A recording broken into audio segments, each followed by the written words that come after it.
Sabi nila, masarap magkaroon ng best friend.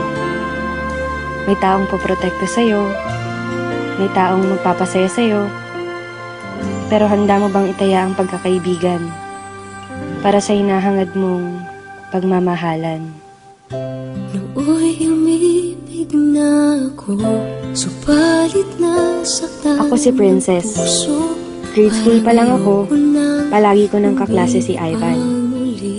Magkaibigan kasi mga magulang namin, kaya kung nasan ako, nandun rin siya.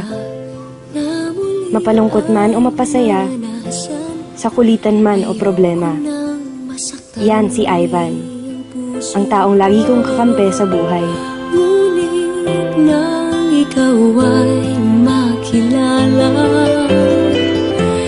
biglang nagbago ang nadarama. Para sa'yo, ako'y ibig pang muli. Dahil sa'yo, ako'y ibig ng muli. Ang aking puso'y pag-ingatan mo. Dahil sa ito'y muling magmamahal sa'yo. Para lang sa'yo. Isang araw,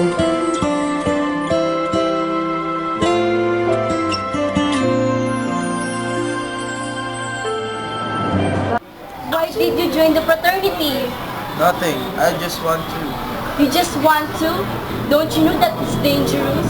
I know what I'm doing. There are lots of joint fraternities. Duh.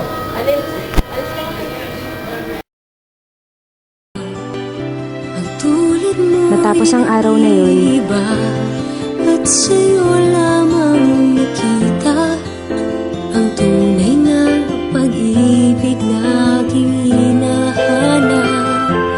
Buti na lang ika'y nakilala. Binago mo ang nadarama. di na siya nagpaparamdam, di na siya nagte-text, di ko na rin siya nakikita sa school.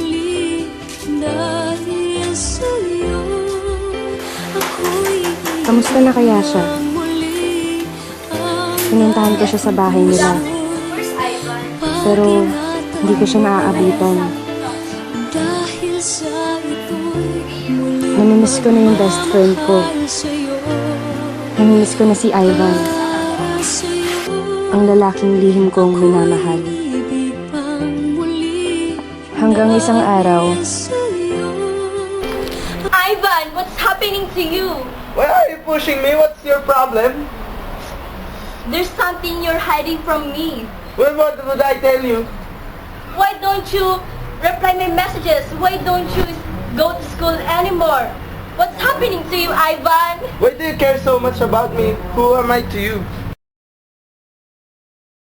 natahimik ako sa sinabi niya. Ano ba niya ako? Isa lang akong hamak na best friend. Hanggang doon na lang yun. Umalis siya at di na nagpakita. Di na rin ako nagte-text. Di na rin ako pumupunta sa kanila. Makalipas ang 2 linggo, may natanggap akong balita. Nasa ospital daw si Ivan. Nalubha ang lagay. Para lang sa'yo, ako'y di na muling mag-iisa. Ikaw na nga ang hinihintay ng puso ko. Para sa'yo, ako'y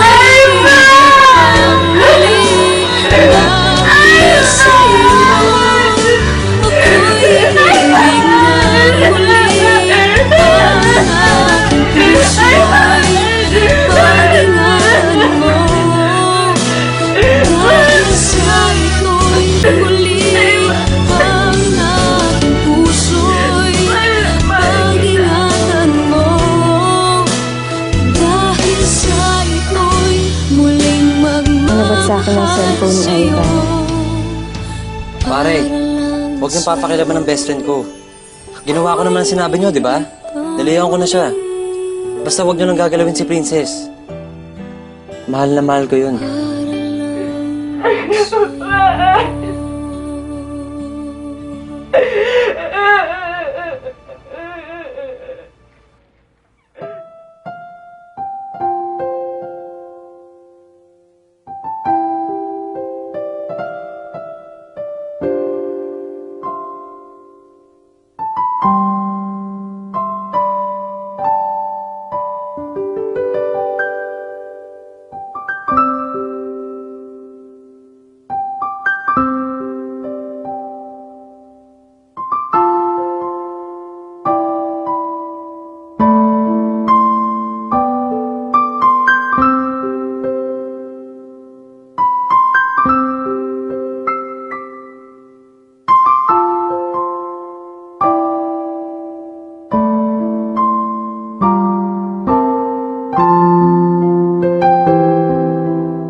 Ano, may nahuli na kayo?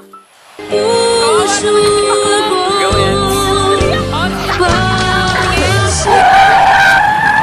Patingin! Oh my gosh! Dito! Dito nga! Dito! Dito! Patingin kami! Meron nga. Dito nga!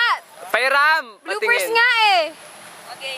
Ako mas talaga pinapunta niyo dyan. Kawawan mo si Edlin kanina pa. May nahuli ako. Uy, ang hirap maghanap niya na. Wala, putol na yung katawan. Wag mo makalog mo ano.